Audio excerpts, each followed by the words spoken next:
Baffling ordinary people for decades, those are who sometimes come across otherworldly, almost surreal, science fiction-esque experiences in life. Irrefutable, documented close encounters with extraterrestrials are still often met with skepticism, but still cannot be explained. Here are 4 uncanny accounts that defy the laws of nature, that have been reviewed by experts, that seem to confide that we are not alone in our universe. Let's get on into it.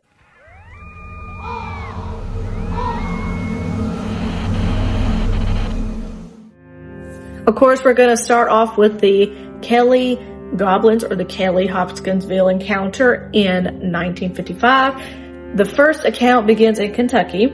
It was late on the night of August 21st of 1955 when the Sutton and Taylor families rushed into the Hopkinsville police station in a state of sheer panic. Police Chief Russell Greenwell later noted that the witnesses were visibly terrified and clearly running from something they believed was real. They claimed their small farmhouse was under siege by forces they could not explain. According to the families, the terror began when visitor Billy Ray Taylor went outside to a well and spotted a bright metallic object streaking across the sky, landing in a nearby gully. Shortly after, the entities appeared. The families described them as small, roughly 3 feet tall, with glowing eyes, large pointed ears, and long arms ending in claw-like hands. They seemed to float or drift towards the home rather than walk. For nearly 4 hours, the men defended their homes with a 20-gauge shotgun and a .22 rifle. They reported that whenever a round struck an entity, a sound like bullets ricocheting off a metallic bucket or pan could be heard, and the creature would flip over and disappear into the darkness, only to return. When state troopers and local police later arrived to investigate the property, they found no evidence of aliens, but they did find extensive damage, bullet holes riddling the windows and walls, and a chunk of wood blasted from the door frames. While no one was abducted, this terrifying night introduced the American public to a brand new kind of close encounter.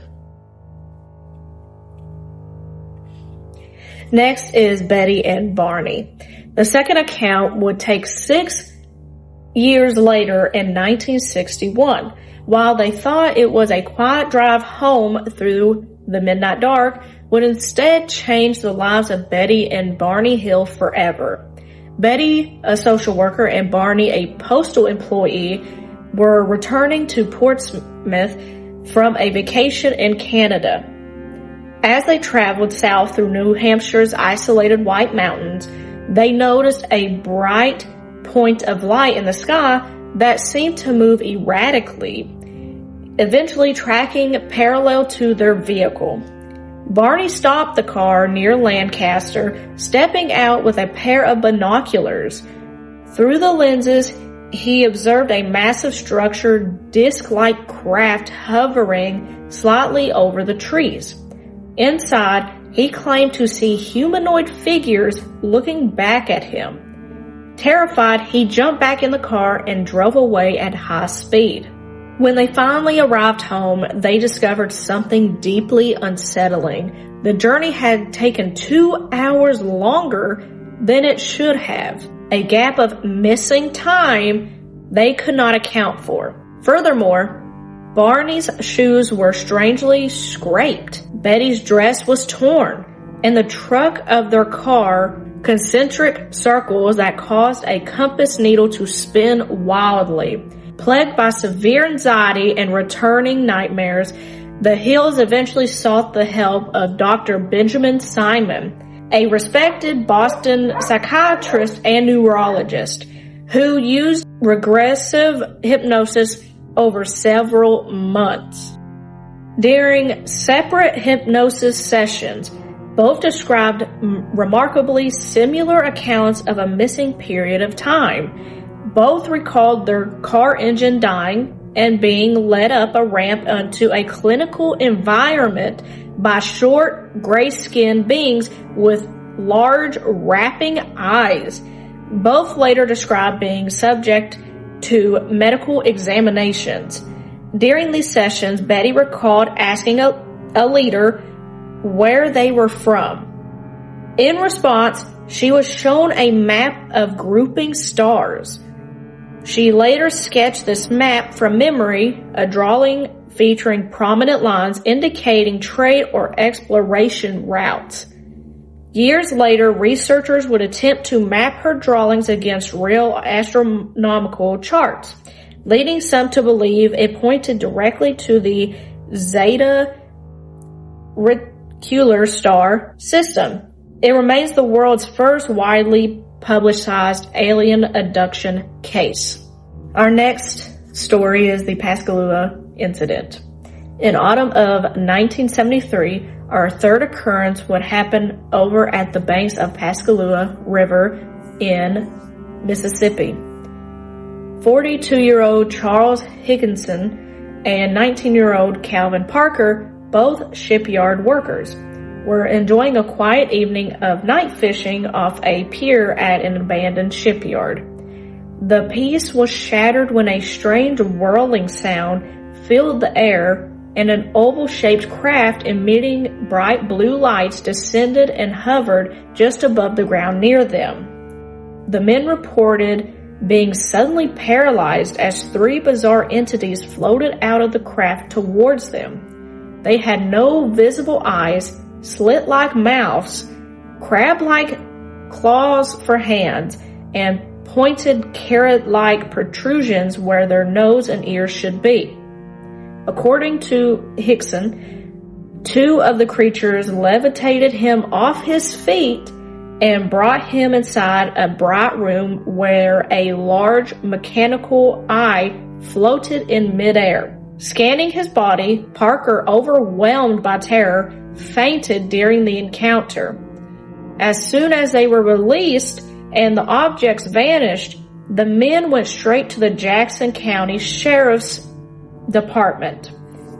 Sheriff Fred Diamond was deeply skeptical, assuming the men were either intoxicated or pulling a public stunt.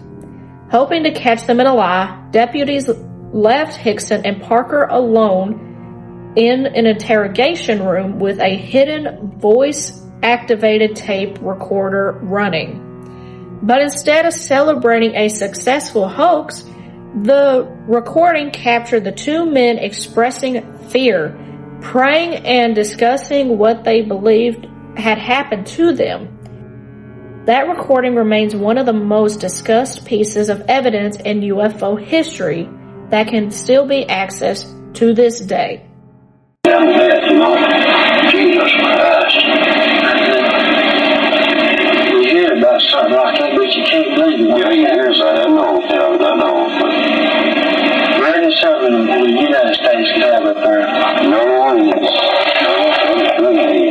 They wouldn't have done about what we see.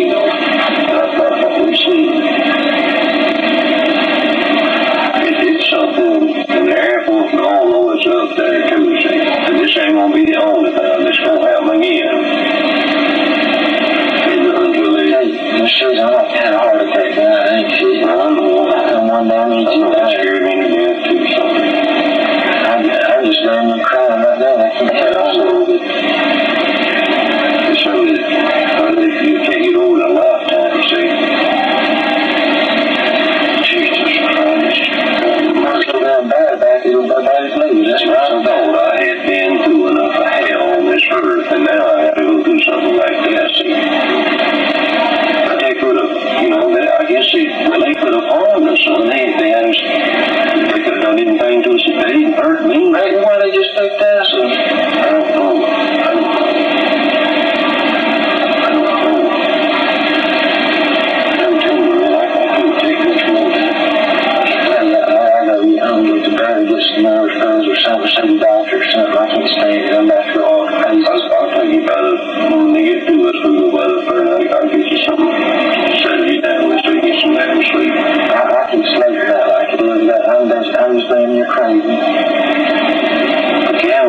brought you out of that damn thing. And when you brought me out, well, I like to know where the hell you know. God damn, I like to know where the hell got you straightened out, man. I didn't know it, so I remember my heart and just froze that, just like it. I couldn't move, just like I stepped on a damn rattlesnake. They didn't do me that way, though.